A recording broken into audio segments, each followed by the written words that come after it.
I could not log into my account. So then I called the bank to find out what was going on. And the bank told me to enter my 16-digit card number. I did that. They told me they had no record of my account. They had no record of my account. The bank that I've been with since I was a teenager told me they had no record of my account. So then I called the bank. And the bank told me that my personal account, as well as the independent Frederick Douglass Marcus Garvey Academy account, have both been frozen. Both bank accounts have been frozen. So brothers and sisters, if you want to make a donation to FDMG, you must send it to PayPal. Hold off on the checks and money orders until the situation is resolved. Hold off on all FDMG Academy money order and check donations until the situation is resolved. If you want to make a donation to FDMG, send it through PayPal. How do you raise nearly $1 million for a school and end up broke, panhandling on Instagram? Dr. Umar Johnson, once hailed as a champion for black boys and a revolutionary voice in Pan-African education, is now sitting in a rental car halfway across the world, begging strangers to send money to his PayPal. He claims his bank accounts were hacked. He blames an ex-lover, a jealous pastor, and the system itself. But the internet isn't buying it, not this time. With rumors swirling, receipts being posted, and critics coming out of the woodwork, one thing is clear. The Prince of Pan-Africanism has lost more than access to his bank account. He may have lost the people's trust, but how did it all unravel? And is there more to this story than he's letting on? Let's break it down. It all started with a video. A grainy clip of Dr. Umar Johnson sitting in a parked car somewhere in Africa. His tone urgent, his eyes tired, and his message crystal clear. I can't access my bank account. I'm broke. Please send money. He claimed both his personal and school accounts were frozen. Not just locked, frozen, with no explanation, no warning, and no access to the donations meant for the Frederick Douglass Marcus Garvey Academy. According to him, someone had been trying to gain unauthorized access, triggering an investigation that left him financially stranded. But instead of quietly handling it through legal channels or speaking with his bank behind closed doors, Umar did what Umar always does. He turned on the camera, and what followed was a digital sermon filled with pleas, paranoia, and PayPal links. He repeated his donation platforms like a mantra. Hit the Cash App, send it through Apple Pay, use the PayPal, support the mission. It was part crisis, part fundraiser, part spectacle, and the internet had questions, lots of them. How could a man who raised nearly $750,000 for a school be so broke he can't feed himself or pay for a hotel room? Why did he need the public to cover basic expenses while claiming to lead a major educational movement? And more importantly, was this just another chapter in a very long hustle? But that wasn't the whole story, because the real fire didn't start until people figured out who he was blaming for the account breach. According to Dr. Umar, the chaos began when he tried to log into his bank account while overseas in South Africa. But instead of seeing his balance, he got locked out completely. The bank told him they had no record of his account, not just frozen, as if it never existed. He called customer service, he entered his card number, still nothing. Then came the bombshell. Both his personal account and the account tied to the Frederick Douglass Marcus Garvey Academy had been frozen. And not only that, they were both under investigation. He was quick to clarify, not because of anything he did. No fraud, no mismanagement, at least not on his part. Instead, he claimed someone had been trying to hack in. Someone close, someone with motive. And that's when the finger pointing began. He named two people. A woman he once called Medea, now his public nemesis, and someone he called Pastor Boosie, an alleged co-conspirator. According to Umar, these two were trying to fraudulently gain access to his finances during the exact window he left the country. He even hinted that federal charges could follow, repeating over and over that bank fraud is a federal offense. But despite all the dramatic claims, there was no documentation, no police reports, no screenshots, just vibes, paranoia, and repeated demands for donations while the investigation played out. And online, people weren't buying it. Especially once they learned more about the woman he was accusing. The name he kept dropping, Medea, wasn't just some anonymous hacker. She was Woman Doctor. Umar had allegedly been romantically involved with, and when she found out he was blaming her for the bank account fiasco, she didn't stay quiet. She fired back, loudly. She showed up on Tasha K's platform and blew the whole situation wide open. According to her, Umar wasn't some noble revolutionary stranded overseas. He was a manipulative fraud living in chaos and hiding behind his public image. She accused him of being a serial grifter, a hoarder who filmed videos from random hotel rooms because his home was too filthy to show on camera. Her words were harsh, but the internet listened. She called him a broke celebrity wannabe, said he used women for clout and comfort, and claimed he wasn't even the rightful owner of the so-called school building. According to her, the man who once promised to uplift black boys has spent over a decade running a scam and doing it with charm. But she wasn't alone in her criticism.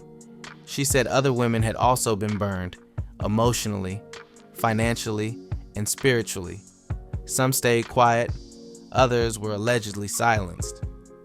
But now, she claimed, the truth was leaking out, and for every claim she made, the internet seemed to respond with memes, mockery, and receipts.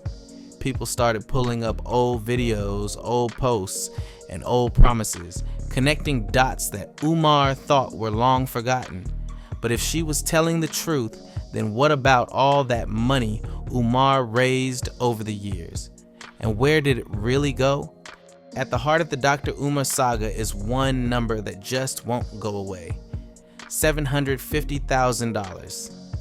That's how much he claimed to have raised in donations by 2014, just 2 years after launching his school fundraising campaign. The vision? A pan-African academy for black boys, built to uplift, educate, and inspire.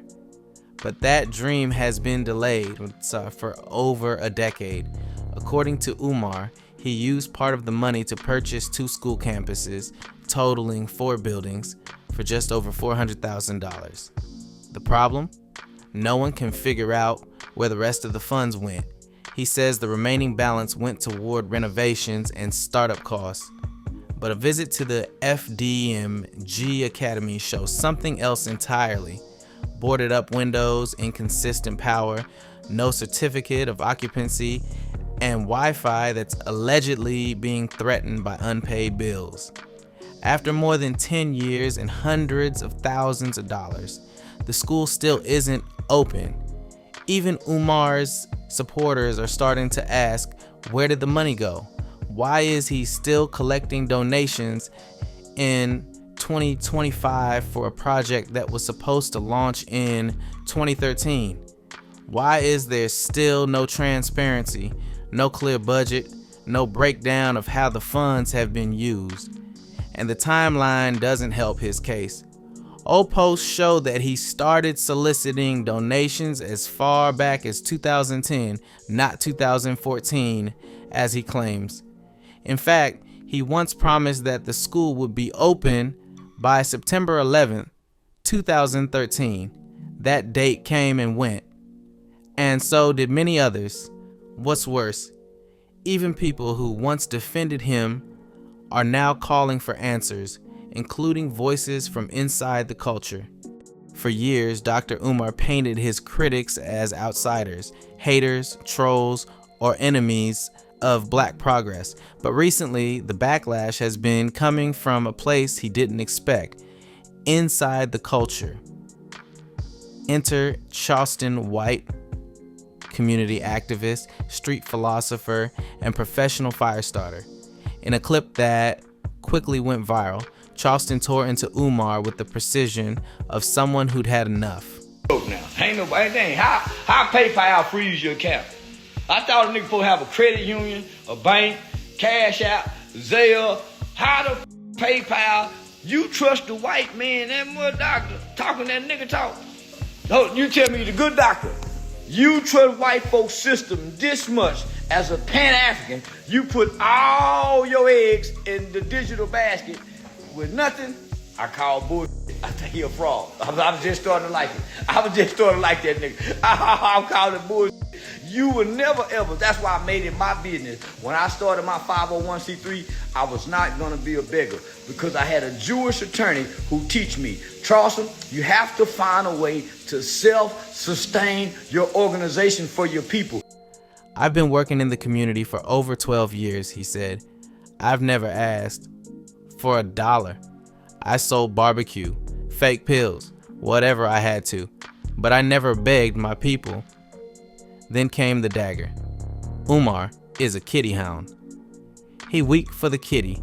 I'm a player. He's a sucker. It wasn't just about the money anymore. It was about character. The kind of man Umar really was behind the dashikis and donation links. The community wasn't just questioning his financial ethics, they were questioning his integrity, his manhood, his entire persona. Other influencers jumped in too, sharing receipts, timelines, and old interviews that painted a picture of a man who always seemed just one crisis away from asking for more money. And the more he spoke, the more inconsistencies emerged about dates, donors, and even the status of the school. But perhaps the most damaging blows weren't the insults, they were the patterns. People started noticing the cycle. A new controversy hits, Umar blames an enemy, then pivots right back to collecting donations. And while the attacks piled up, the one thing Umar never seemed to offer was a clear, honest breakdown of the finances. Let's say for a moment that Dr. Umar is telling the truth, that both his personal and school accounts were frozen, leaving him stranded in Africa with no access to his own money. That sounds like a crisis, but here's where it starts to fall apart. Umar is a 50-year-old man who claims to be a certified school psychologist. That would mean years of professional work, likely with access to a retirement system like the public school employees retirement system in Philadelphia. If that's true, why didn't he tap into his own retirement funds during this emergency? Even if he didn't want to? What about a credit card? A line of credit? A friend or family member? A personal loan? Anything besides hopping on Instagram and asking strangers for cash? And then there's the real red flag. Not once did he say he'd pay anyone back. No mention of a loan. No promise to return the funds once the account freeze was lifted. Just a repeated call to donate, as if it were charity, not a temporary solution. People began pointing out the obvious. If you truly have assets, there are options, but Umar didn't mention any of them. No credit card, no second account, no retirement fallback, just Apple Pay, PayPal, and public pity. And let's not forget the school psychologist angle. If he's who he says he is, he should have had financial literacy, savings, a backup plan, anything. But the way he tells it, his entire life came to a halt because one account went down, which begs the question, was there ever anything in those accounts to begin with? And if not, then why has this man been collecting donations for over a decade with no functioning school to show for it? The story of the Frederick Douglass Marcus Garvey Academy has stretched across nearly 15 years, and yet there's still no functioning school, no students, no classes, no staff, just an empty building with a fading sign and a rotating list of excuses. Back in 2010, Dr. Umar made a bold promise. He'd build a private pan-African school for black boys, one that would specialize in helping students with learning disabilities and behavioral challenges. Again, the opening date, September 11th, 2013. Then came new dates and more delays. Year after year, fundraiser after fundraiser, Umar insisted the school was just around the corner. In 2014, he claimed to have raised $750,000. By 2019, he was doing interviews saying 2 school buildings had been purchased, but when journalists and supporters asked for updates, photos, blueprints, or financial transparency, they were often blocked, ignored, or labeled as haters. Today, over a decade later, the buildings still appear abandoned. There's no power, no accreditation, no certificate of occupancy. Umar now says the Wi-Fi might get cut off, but the question is, how do you need Wi-Fi for a school that doesn't have power? The deeper people look, the more inconsistencies they find. From the school's ownership records to the construction permits to the state of the facilities themselves. The building has become a symbol, not of hope, but of stalled potential, broken promises, and financial confusion. For many, it's not about attacking the idea, it's about accountability. How can you keep asking for donations when there's no evidence the school is anywhere near opening? And more importantly, what exactly are people still paying for? But as the school dreams crumble, the internet did what it always does, and it turned the scandal into a meme circus. As Dr. Umar poured out his frustrations online, claiming to be broke, stranded, and betrayed, the internet did what it always does. It turned the meltdown into content.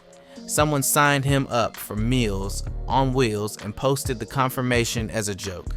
Others coined new titles like Prince of Panhandling and Scam African King. Memes exploded across social media. One user wrote, "Peace and Scam Africanism, brothers and sisters," mocking his signature greeting. Another quipped, "The ancestors hacked his account." TikTokers reenacted his videos. Twitter threads dug up old posts, old promises, and broken timelines. Even his donation pleas became punchlines. He says he's never asked for $1, one person wrote.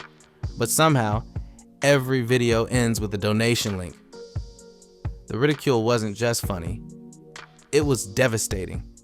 It exposed a deeper truth. The public was no longer afraid to laugh at what once felt sacred. His aura of leadership had cracked, and in its place stood a man who looked increasingly like a character in his own cautionary tale. And as the jokes kept rolling, one uncomfortable truth lingered in the background. People were mocking him because they no longer believed him. What started as a movement had become a meme.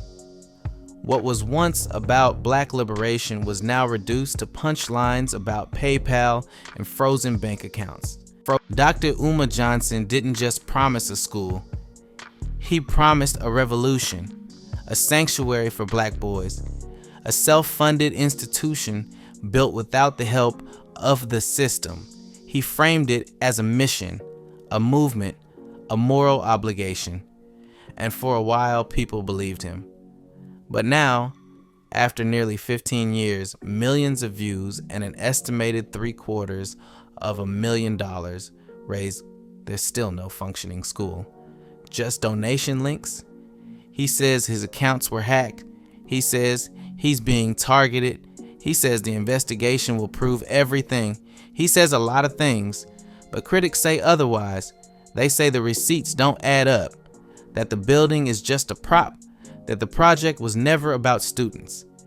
It was about celebrity, Whether he was scammed, sabotaged, or simply never prepared to deliver on his grand vision, one thing is clear: the trust is gone. Because at some point, you have to ask, if the school never opens, what exactly were people funding? A cause, a dream, or a carefully crafted illusion? Let us know what you think in the comments. Was Dr. Umar's fall from grace a setup, or the natural consequence of a decade-long hustle finally running out of road